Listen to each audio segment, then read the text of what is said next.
Yeah. What is going on? Run It Back Nation. It is your boy DJ Eastwood. Run It Back Philly. No frauds, no fanboys, no intros.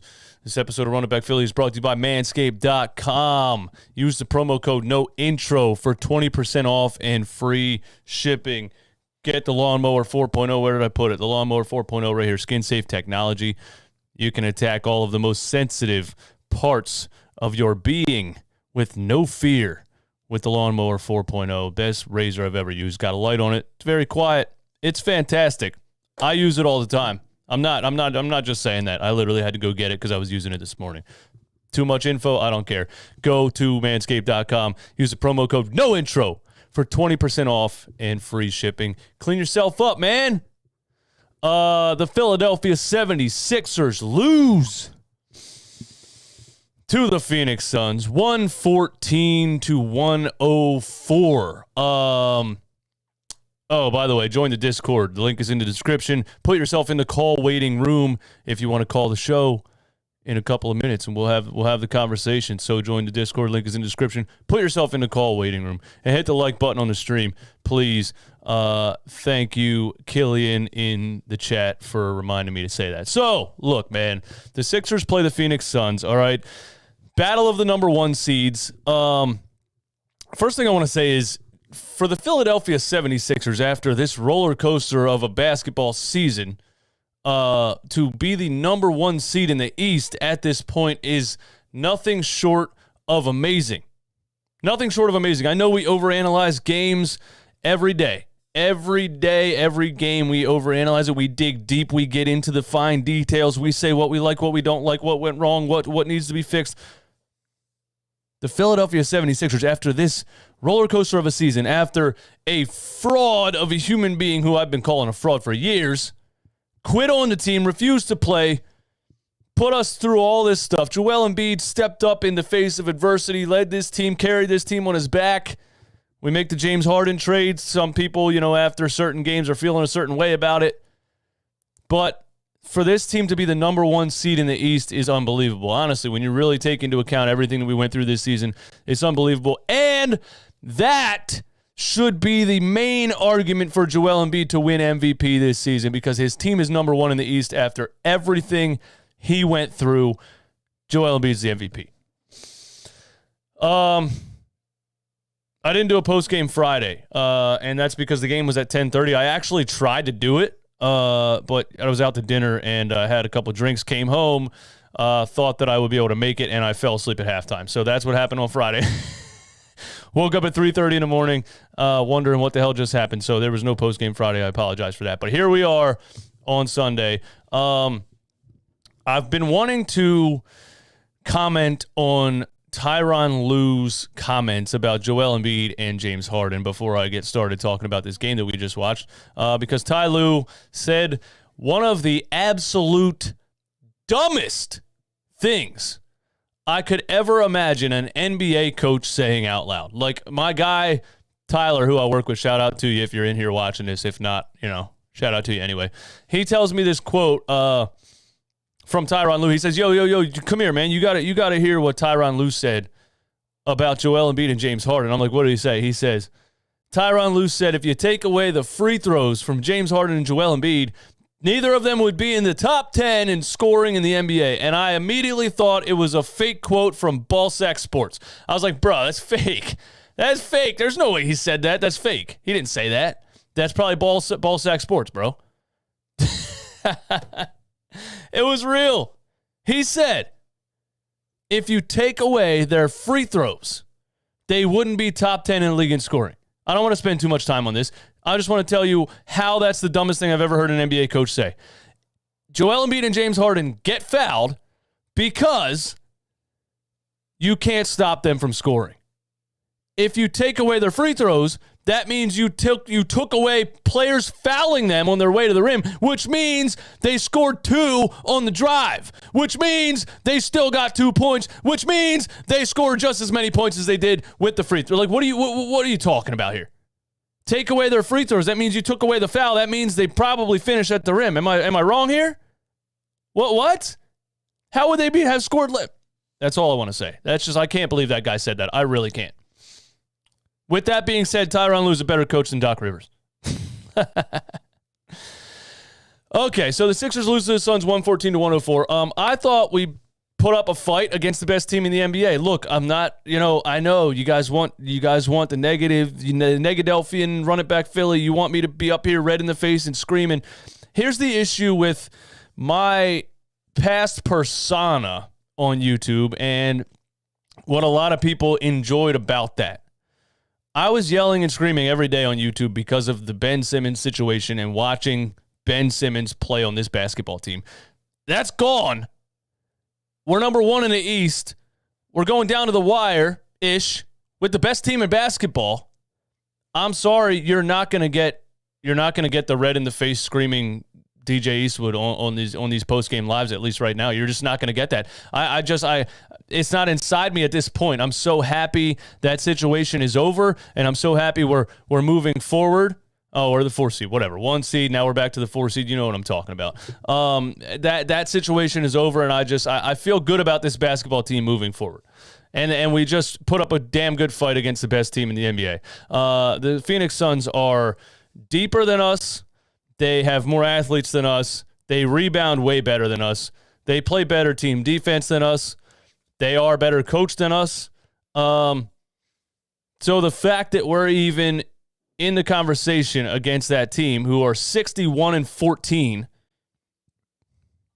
I don't want to say moral victory, but we hung in there and we fought.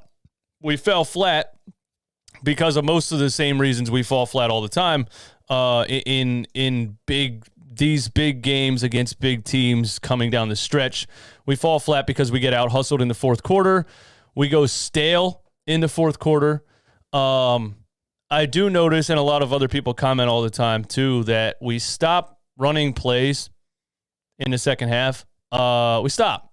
It becomes stand around ISO ball. It becomes, who's going to shoot the ball, who's going to, there's nothing happening. If you watch the first half and all of the action that we're running and all of the pick and rolls and James Harden taking his time and delivering the ball underneath to Joel and this way, that way, this way, when you watch the fourth quarter compared to the first half, it's just there's nothing happening. And I don't know why. And when you listen to Doc Rivers' post-game comments, and I didn't listen to him in this game, but I can probably predict it on the money.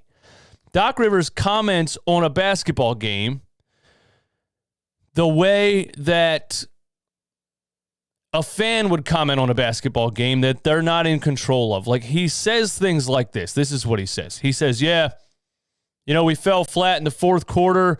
There just wasn't a lot of hustle. Wasn't a whole lot of action. We didn't really run any plays. Guys were just out there. Too much standing, not enough movement. And I'm like, you're commenting on the game as if you don't have an influence on the things that are happening. It's always weird to me how he does that. Like, he's just sitting back and can't speak. What do you mean that you didn't run any plays? Tell him to run plays? I don't know. Tell him to run plays, Doc? Like, that's, I can't figure out Doc Rivers, and I'm seeing the same thing down the stretch in these games with this team over and over and over. And to me, it always comes down to Doc Rivers. The Suns took us out of this game in the second half because of their defensive communication, rotating, intensity, fronting the post, running like a box and one, or whatever the strategic zone defense they were playing against Embiid with fronting the post and then having the weak side guy under there ready to double team right away. It's defensive strategy, and that's what you're going to run into, and that's why they're 61-14. That's why they're 61-14. We scored 40 points in the second half. We had 34, I believe, in the first quarter, and we scored 40 in the entire second half. So the Phoenix Suns went into the locker room, and they said, hey, enough of this BS. We're gonna shut these guys down.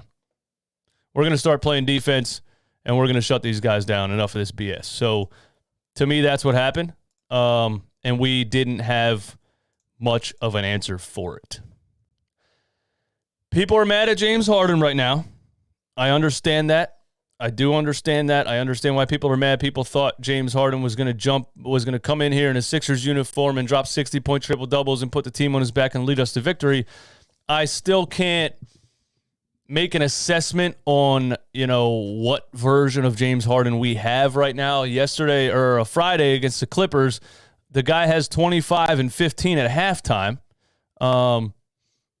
And then he comes out today and finishes the game with 14 points, 2 for 11, 2 for 5 from 3. Hit a couple nice step backs, I think he's slowly getting his legs back under him. Not playing a lot of the season, having the hamstring injury, on and on and on. He looks like he plays really good in a couple of games and has high energy, and he looks like he gets a little bit worn down, and then he doesn't have his legs under him in other games and can't hit a three. So he hit a couple in this game, but I think slowly he's going to get to the point where he can play multiple games in a row and look like he has good lift on his 3-point shot and everything. I think we'll get there, and I think James Harden and Joel Embiid are coasting to the playoffs. I really, really, really believe that because the fact that we're the 4th seed right now. We were the 1 seed when we started this game a couple hours ago. Now we're the 4th seed. Everyone's so close in the East, and does the seeding really matter? You know what I mean? Does the seeding really matter? Like, I think that's really how you have to look at it. Are the Sixers as an organization sitting back in the locker room and saying to themselves, we have to finish as the number 1 seed to have the best opportunity in the playoffs? I don't think they're saying that. I really don't. I think they might be saying, hey, we don't need to be the number 1 seed. Actually, if we're the number 1 seed, we're probably going to play Brooklyn round 1. Maybe we don't want to be the number 1 seed. You know what I mean? So, maybe I don't know if it's true, but it could be like, hey, listen, let's just go out there, put up a fight, but, don't kill yourself because we're just trying to get to the playoffs healthy. I think that really might be a possibility for how the Sixers are looking at this. I don't normally complain about officiating. All right, but the officials in this game were atrocious. And, I think I'm pretty sure we can all agree to that. If there's Suns fans in here, obviously they're probably not going to agree to that. But the officiating in this game was downright terrible. And it really started in the 4th quarter. There was 2 moving screen calls in a row that went against us and that killed our momentum. Tyrese Maxey led the Sixers on a 10-0 run. He hit 2 threes, had an assist, had a floater in the lane, hit another 3 from the corner. We had the game within 1 point and immediately got 2 moving screen calls on the other end, and they were very, very, very ticky-tacky when you watch those replays. Also, on the defensive side of the ball, if Devin Booker's handling the ball and Danny Green goes straight up and down and Devin Booker fades away for no reason, it's a foul. He's very good at making it look like he got fouled on a jump shot without actually getting fouled on a jump shot, and the refs fell for that a couple of times. Also, I've said this before, I'm going to say it again. James Harden needs to understand that the NBA officials have completely stopped giving him foul calls. He needs to understand that. It's not right at all. And I don't think anybody can argue some of those towards the end. He's getting sandwiched between 3 defenders. I mean, he's getting strapped on the arms, sandwiched between 3 defenders, tackled to the ground. Like, come on, man. I understand you don't want to give the guy 50 free throws in a game. I get that. But come on. It's just getting to the point where it's ridiculous. The NBA said, hey, we can't have this guy shooting 40 free throws in a game. Stop calling it. And they absolutely stopped calling it. And now he's getting completely mauled every single drive to the basket, and there's no call. It's not right. It's not right. But if they're going to call it that way, James has to accept that. You can't be driving to the rim anymore, just leaning in, throwing your arms up, expecting a foul call. You have to go to the rim and try to put the ball in the hoop. So to me, I see both sides of this where it's like, I think it's bullshit that they're calling the game like this. But on the other end, you have to accept that they're calling it like this, and you can't drive in there expecting a foul call. So, I just thought there was a lot of ticky-tack calls that went the Suns' way down the stretch, and then a lot of ticky-tack calls against us on the other end. It didn't feel even to me, and I'm not one that normally sits up here and complains about officials, but it didn't feel even to me with the officiating. But at the end of the day, like when it came down to it, the Suns were deeper. They hit bigger shots down the stretch. Jay Crowder, Mikal Bridges making plays, of course, the player that we traded away for peanut allergy boy. It is what it is, but the Sixers put up a fight against the best team in the NBA, and I can't be that upset with it right now towards the end of the regular season. When the playoffs start, that's when I'll start looking at this team and saying, is this team ready? Can this team accomplish an NBA championship this season? I don't know yet. The past couple of games, we've gotten a decent amount of production from our bench. But recently, let me look at our bench scoring right here real quick. Danny Green gave you 6. George Niang gave you 2. DeAndre Jordan gave you 4. Shake Milton gave you 3. So, when you look at the game where Embiid and Harden sat out, and you had 20 from Shake, 18 from Korkmaz. Friday, because it was a blowout, Paul Reed got 8 minutes or 10 minutes and scored 8 points and had 6 rebounds and whatever else. I thought Korkmaz 2 games in a row contributed off of the bench, and then just randomly Doc Rivers decides to say, you know what, no more Korkmaz. So Korkmaz plays bad for a long time. The whole beginning of the season, Doc plays him every single game. Then he stops playing him. Then he has to throw him in there because Embiid and Harden sit, and Korkmaz has a great game off the bench and then a decent game the next time, and Doc says no more Korkmaz. I don't know about the consistency there. I know Doc's trying to get Shake Milton back into the groove, and again, I would like to see more out of Shake Milton, but when you look at this bench right here, the minutes, so just look at the minutes on the bench, okay? Look at the minutes. 29 Danny Green minutes. I'll just never figure this stuff out, man. I'll never figure this stuff out. The fact that you get 29 Danny Green minutes and 14 Shake Milton minutes, 0 Korkmaz, 0 Millsap, 0 Paul Reed. Not that I want Millsap to play, but 0 Paul Reed. Of course, 0 Isaiah Joe. Doc hates him forever. It's tough. He's probably playing Danny Green 29 minutes because Matisse Thybulle continues to show that he can't play basketball. I'm at a loss. I don't know. It's one game our bench shows up, and one game it's like, oh my God, why are you playing Danny Green 29 minutes? But at the same time, like I said, Matisse Thybulle can't play basketball. And I've been saying that the whole season, and, it's true. Matisse Thybulle had 2 plays, was it the first half or the third quarter, where he was standing right next to the rim. This kid is 6'6", can jump through the roof, and he can get the basketball right next to the rim and can't put it in the hoop wide open. He just consistently a freak athlete who can't play ball. And that's what Matisse Thybulle is. He's going to be good in spurts. He's not a starter by any stretch of the imagination. He's going to be good in spurts, 10, 15 minutes a game, come off the bench, play hard defense, maybe put him in the fourth quarter when somebody's really cooking you, and, you could throw Thybulle in there on that superstar player, and he can slow him down. But, man, tonight he really showed that just wow.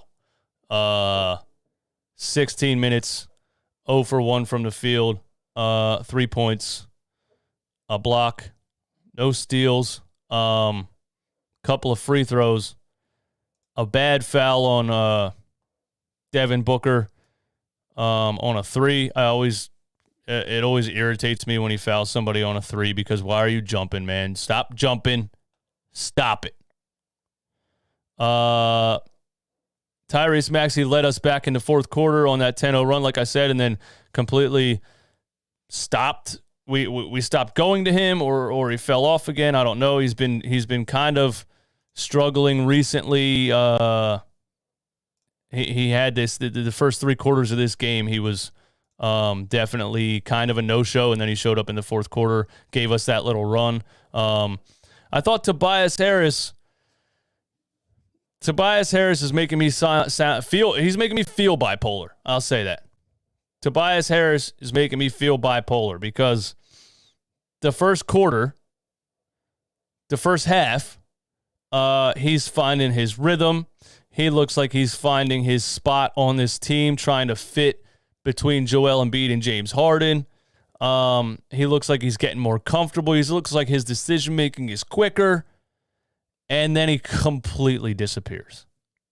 Tobias Harris had 15 points in the first half and 2 in the second. Tobias Harris had 15 points in the first half and 2 in the second. And it's probably just the Phoenix Suns ramping up their defense in that second half. So that's my notes for the game. I don't really know what to say about James Harden yet. Gives us a good game, then gives us a game where he just looks too passive again, Once the refs stop giving him those calls, he starts being passive, and when he's passing up wide open shots, that's when you start to worry about what Harden's doing out there. There was one where he passed up a shot and gave it to Danny Green, smothered in the corner with no time on the shot clock. There is one where he was wide open at the top and swung it to Tyrese Maxey, who was covered. Like, he starts passing things up, and I think he starts to feel like when he's getting absolutely clobbered in the lane and not getting calls, he starts to lose confidence in his ability to score. And I didn't think I would ever say that about James Harden, but that's what it looked like in this game to me. Too much Danny Green. Tobias Houdini Harris disappeared, and we got 40 entire points in the second half. But, to put it in perspective, we played the number 1 team in the NBA. I think we put up a decent fight. We fell short. We didn't show up for all 4 quarters. And that's where I'm at with it, man. Where are you guys at with it? Man? Jake says the refs were embarrassing on pick and rolls. Pick and roll defense is god-awful. Doe says Sixers pick and roll defense is god-awful. Well, the Sixers pick and roll defense has been god-awful for a long time. Let me see the members in the chat. Where are the members at? Bravo Carlos says Thibault definitely needs to come off the bench if he has to be on this team. Yeah, I totally agree with that.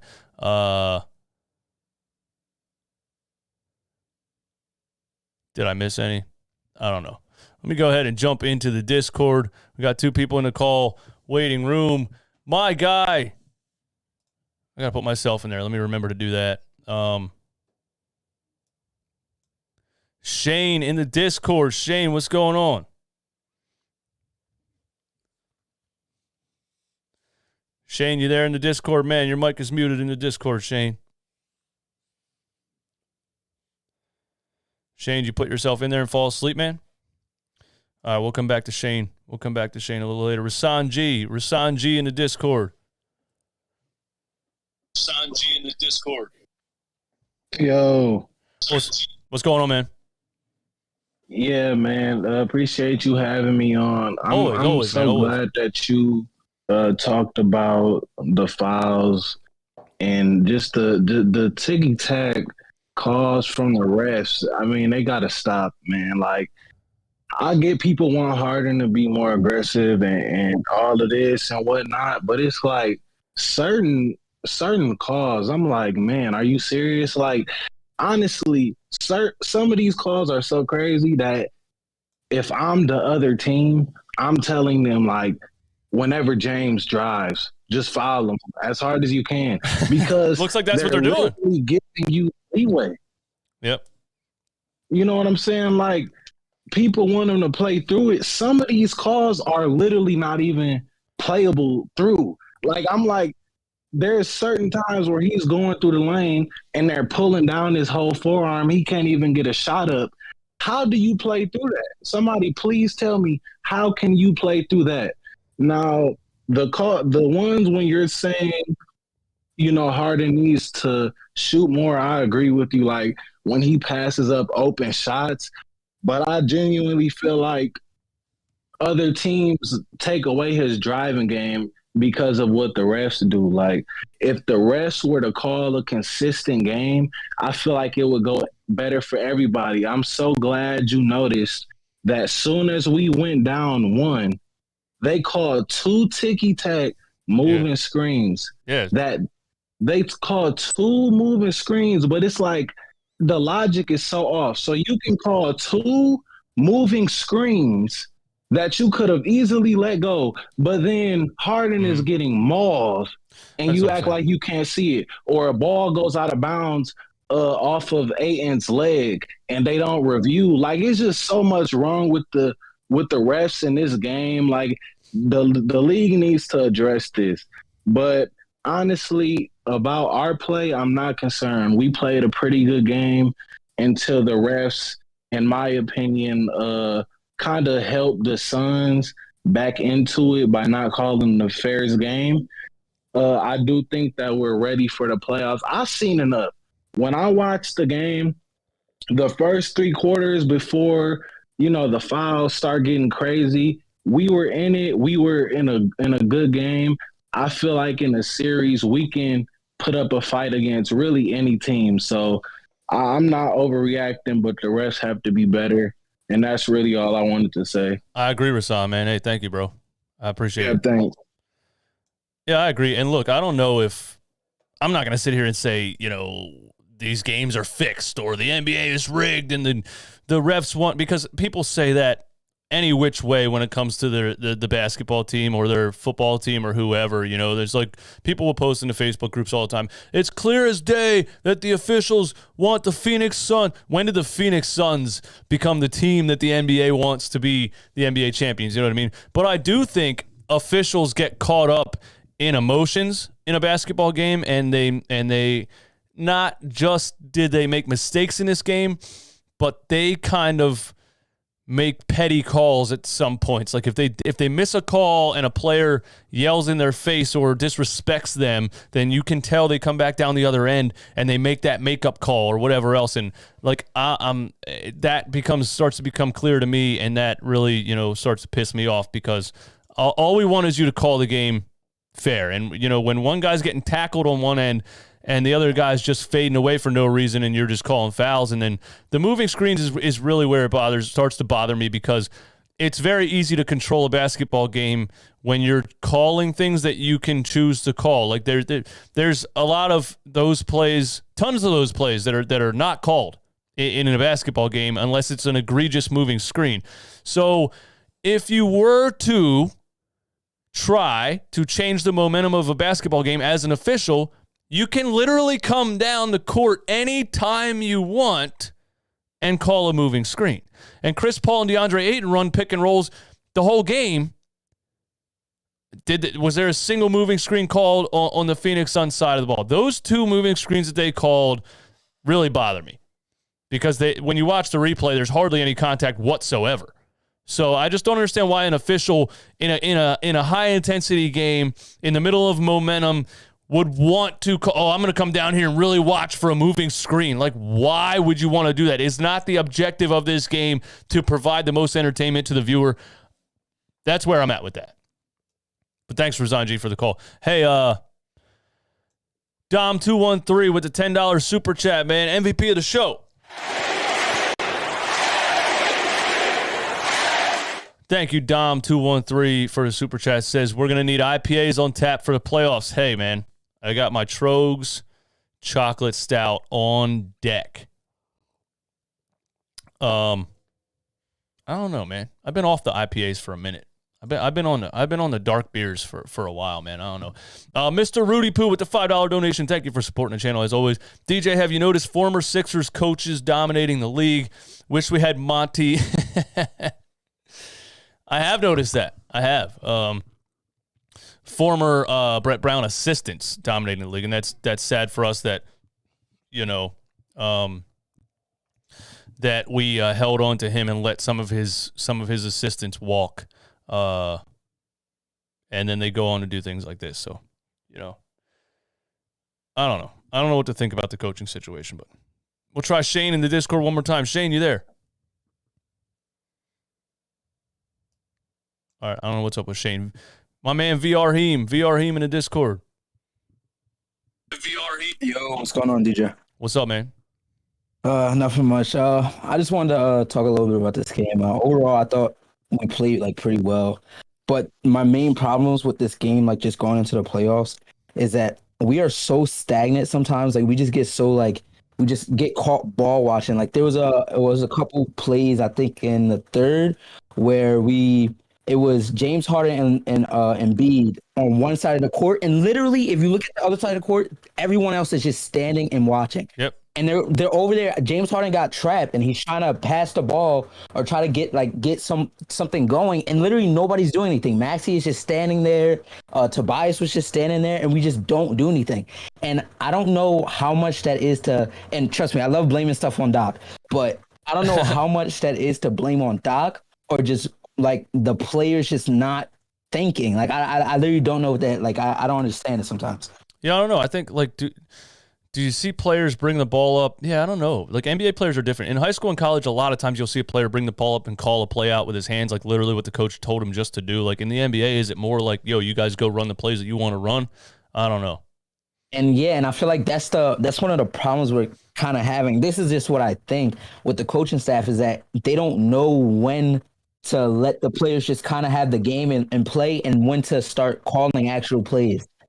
And something else I wanted to talk about is that with the rotations, as soon as we got James Harden, Doc literally said that he's trying to have it so that at all times we have two of our four main guys. Mm-hmm. And back-to-back games, he'll have it was later in the second. It was 4 minutes left in the second.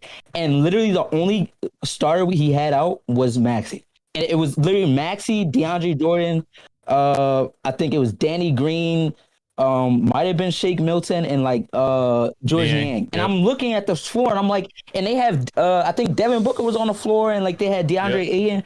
I'm what are we doing right now? What do we have going on? I just don't understand. It's always the end of the third quarter lineup for him. He always just goes, because he wants to preserve his guys so much for the fourth quarter, that he just goes deep bench for 5 straight minutes. Every single game, it feels like, and it's always the other team. It's always a bad matchup versus what's on the floor for the other team, and it kills us every time. and the crazy part is, before he took out Toby, he was doing good. That's when he was literally carrying us in that one stretch where James Harden and Embiid were sitting out, and he was literally doing good, and then he doesn't put him back in, and I just don't understand it sometimes.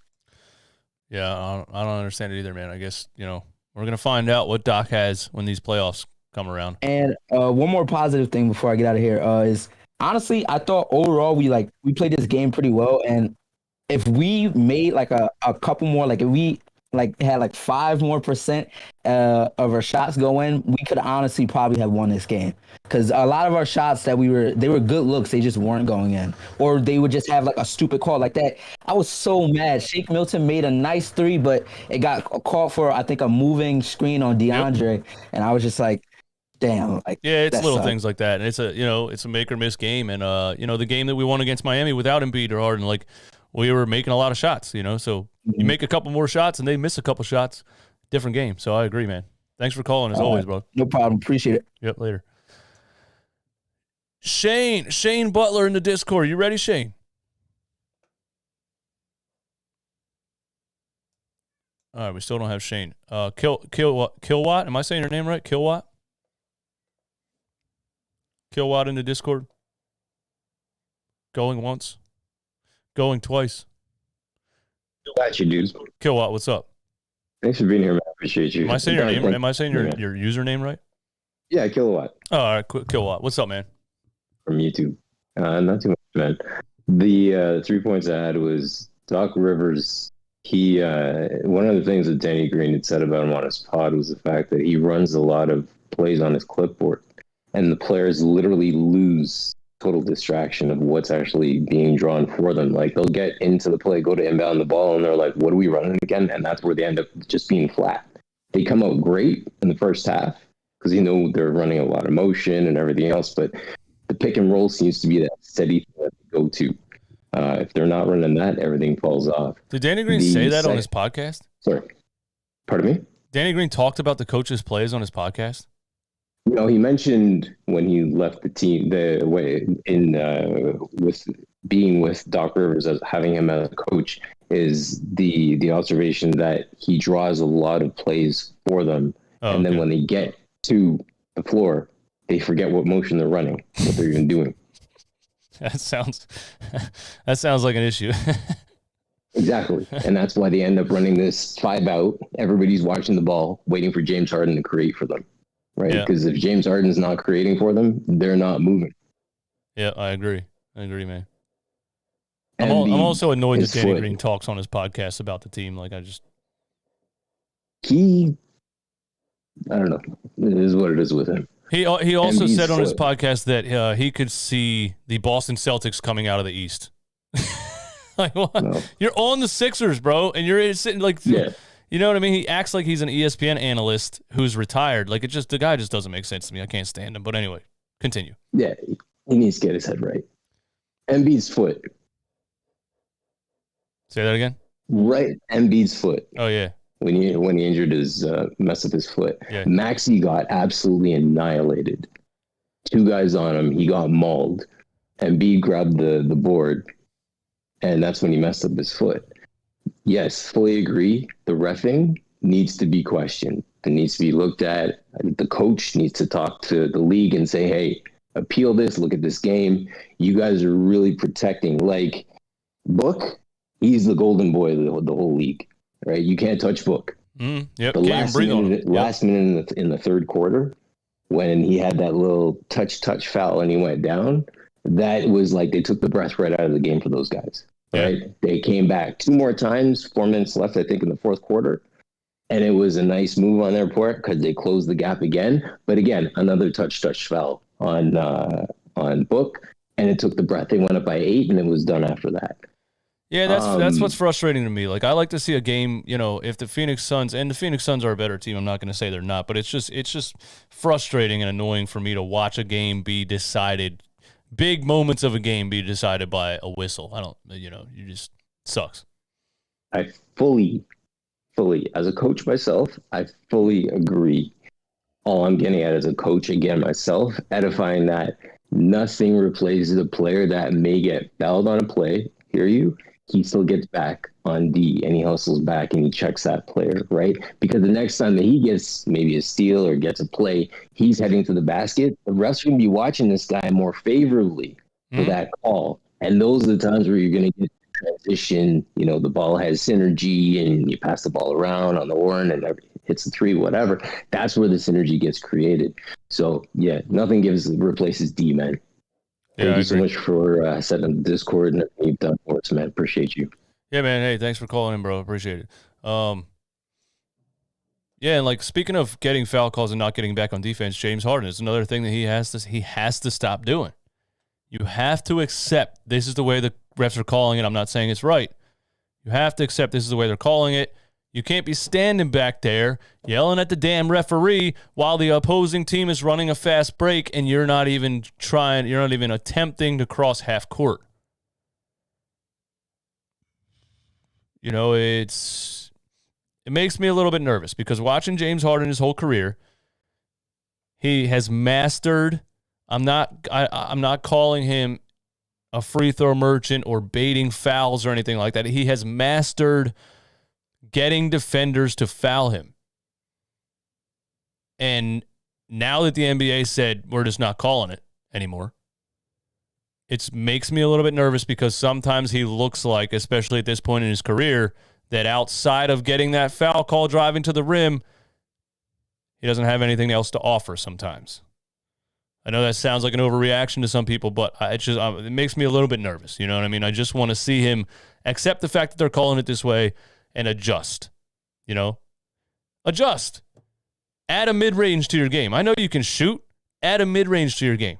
You don't always have to drive all the way in and lean in and try to draw a bunch of contact. Maybe just add a mid-range jumper to your game. So, we'll see if he does that. Process 619 in the Discord. Oh, I didn't drag you. Hold on. What did I do? There we go. Process 619 in the Discord. Hey, DJ, how's it going? Hey, what's up, man? Yeah, my first. This Rivers made me make an account on here, so bear with me here. I can't believe, you remember when Morey got Harden, he was saying that he could afford to waste this year of Embiid playing at a championship level. I can't believe he's willing to make that trade for Harden, but he's completely unwilling to get rid of this stubborn fraud who's going to cost us a playoff series. I can see it clear as day what's going to happen. Doc Rivers? Yeah, Doc Rivers. I mean, and he went and it's like he gave Doc Rivers his own noose. He got him this guy, DeAndre Jordan, who is completely unathletic and unable to play on an NBA court, and he keeps running him out there for 10 to 15 minutes a game. And that's going to lose us a series in the playoffs, and I'm just so annoyed. It probably is, and not just DeAndre Jordan. 30 minutes from Danny Green. 30 minutes from Danny Green. I think the last play of the third quarter kind of epitomizes Doc Rivers. He had Niang out there. He had Harden. He had DeAndre Jordan. He had Danny Green was out there. And they just get DeAndre Jordan in a pick and roll. They get him away from the basket. They put up a shot. Shot bounces off the rim, and we have the most unathletic guys to ever play the NBA. 5 of them on the court at the same time. We need to get rebounds, and there's guys on our bench who could possibly get rebounds. B-ball Paul. He came in the other night, and I mean, I know it was the end of the game, garbage time, but I mean, you got to try something. Yep. We're saying the same thing every game because he's doing the same thing every game, and it is annoying. Why would you not try when you're consistently getting out rebounded every single game? Why would you not try just younger, more athletic players, especially towards the end of the season when you're in the playoffs and maybe you can experiment with these last couple of games? But he's just not going to do it. This is kind of Glenn's MO. I mean, how many playoff series has he choked away? And how backwards is it that the Sixers ownership, they hired Glenn Rivers before they hired Daryl Morey. I've never heard of a situation where a coach is hired before a GM. I mean, it's just they can't help but shoot themselves in the foot. Yeah, that's Sixers ownership basically. They knew Brett Brown needed to go, and then they just heard a big name. They don't know anything about basketball. They didn't even know that they probably didn't even know that he led the NBA and blown playoff leads. They just said, Doc Rivers, we got to get him. And that was it.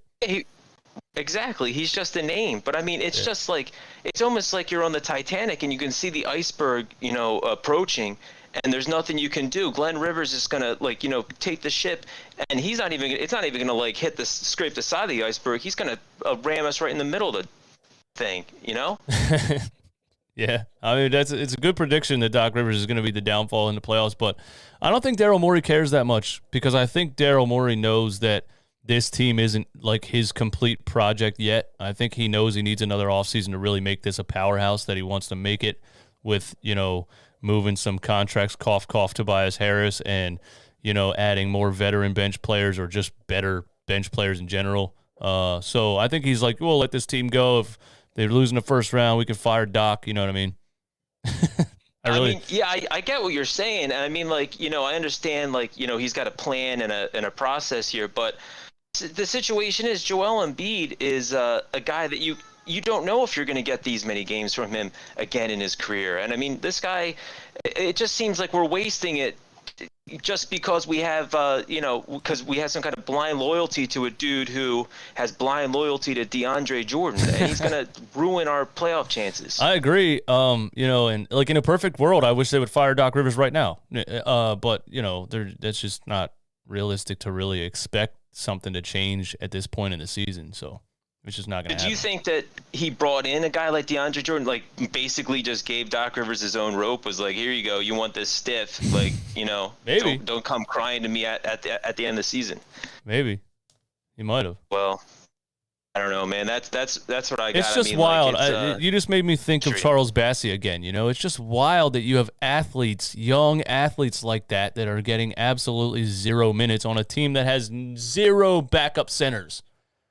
We have no athleticism. I mean, like, we consistently get out rebounded by teams because we literally can't get to our guys to even box them out. How are we going to win any playoff series against like a aggressive young team? Yeah, we're up the creek.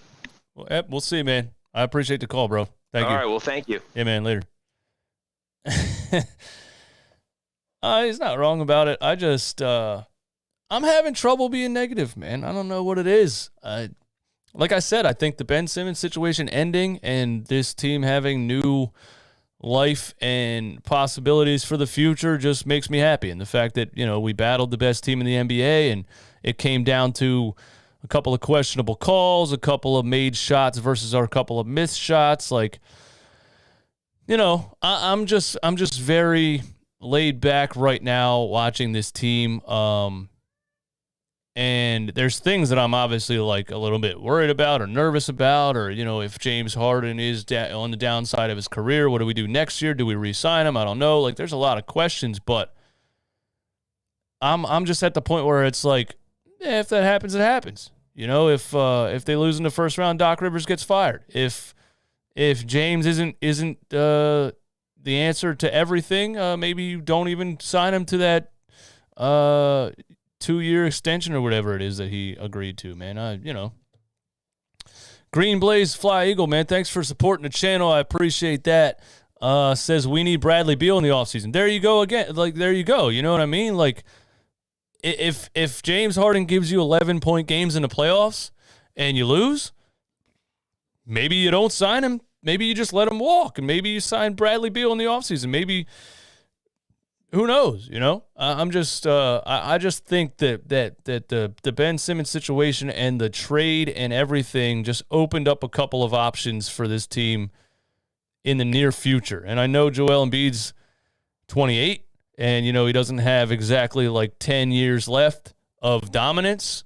But I have faith that they can do something in the next couple of seasons that gets the Sixers and Joel Embiid an NBA championship. So I'm kind of just sitting back and watching right now. And I wasn't totally pissed off about our effort against the number 1 team in the NBA today.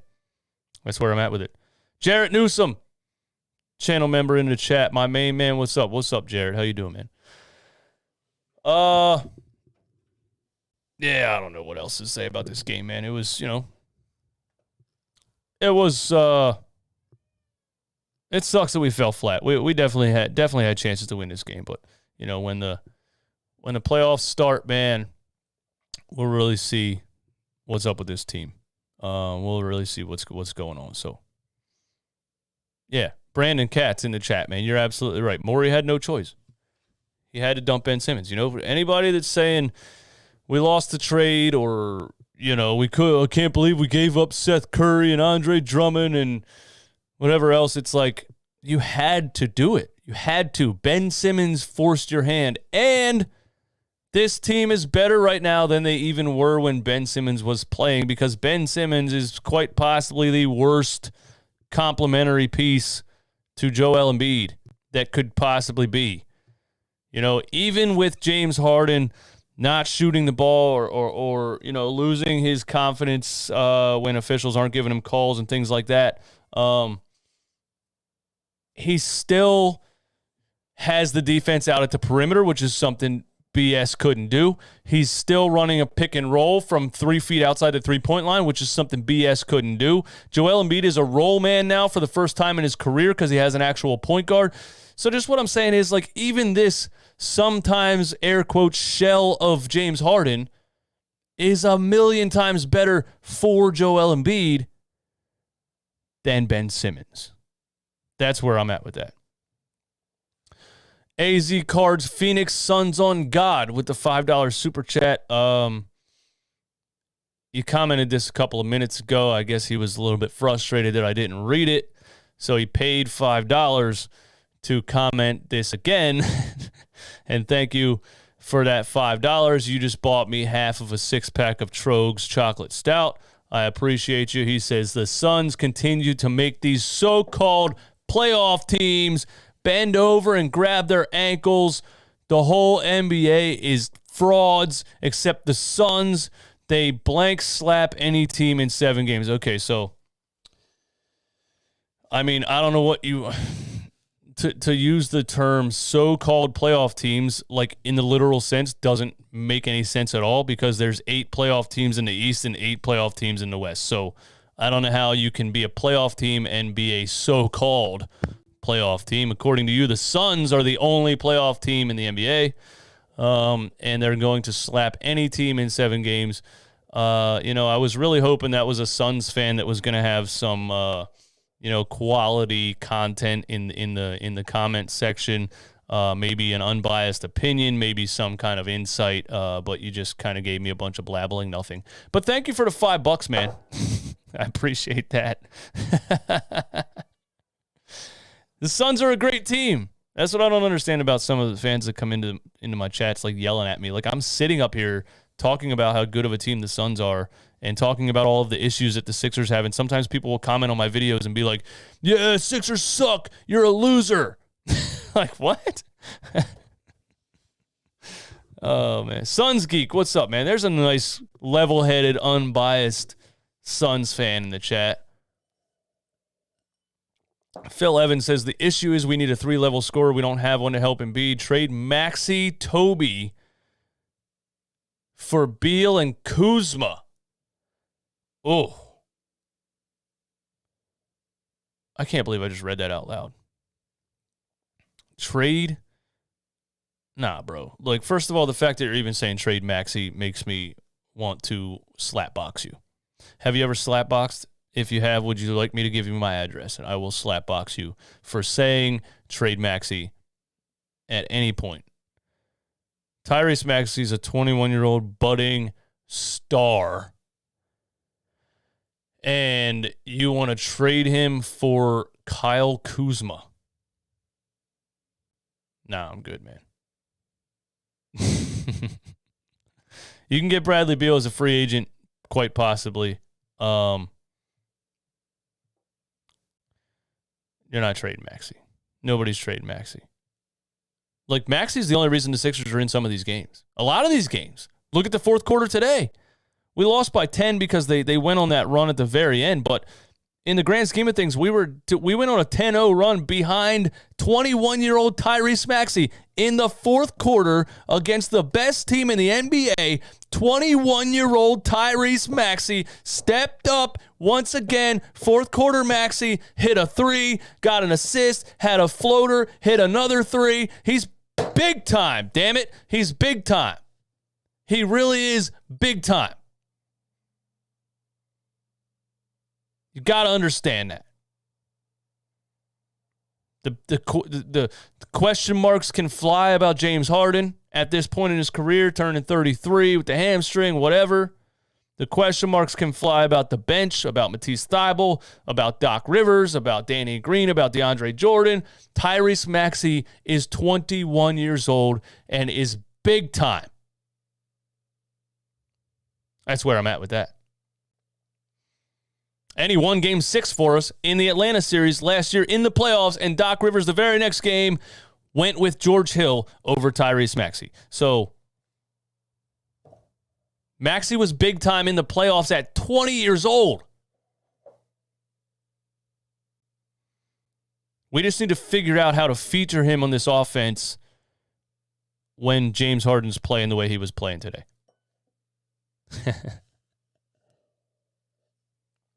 That's where I'm at. That's all I got, man. You know what I mean? It was a great Sunday. It was a fun competitive game to watch. We fell short. They have a lot of great veteran bench players and just, I mean, when you look at like Jay Crowders, and then you look at Mikal Bridges, who we drafted and traded away, and you look at Cameron Payne, and you look at Landry Shamet, who we traded away for Tobias Houdini Harris. The Phoenix Suns are a very well-built team. The 76ers, outside of Joel Embiid, James Harden, Tyrese Maxey, everyone else is just very, very, very inconsistent. So, I think we put up a great fight. I'm not seriously angry about this game. That's just where I'm at with it. Thank you guys for tuning in. Run It Back Nation. Hit the like button on the stream. 300 people still in here. I appreciate all of you for coming and listening to me. When are we back? Well, let's get the schedule up here, man. When are we back? Let's go. NBA schedule. Sixers Suns. Tomorrow. We are off tomorrow. Tuesday, we got Milwaukee Bucks at 7 o'clock. Hopefully we get, we don't have a last minute like, Giannis is resting or Embiid is resting or something like that. Hopefully, we get our team at full strength versus the Milwaukee Bucks at full strength, and we get another, decent test on what this team could possibly look like against good teams in the playoffs. Wednesday, March 30th, we got nothing. Then we play Thursday at Detroit. Then we got off on Friday. Then we got Charlotte on Saturday, April 2nd. And it continues. Shane, I'll try one more time in the Discord, man. Shane, what's up? Yo, Shane in the Discord. Yo, Shane. No Shane in the Discord. No Shane. I don't know what's going on, Shane. I don't know, man. We'll have to figure that out, man. That's all I got. You guys have a good one, man. Don't forget. Manscaped.com. Use promo code NOINTRO for 20% off and free shipping. Get the Lawnmower 4.0, skin-safe technology, quiet, very quiet, and no fear. Peace.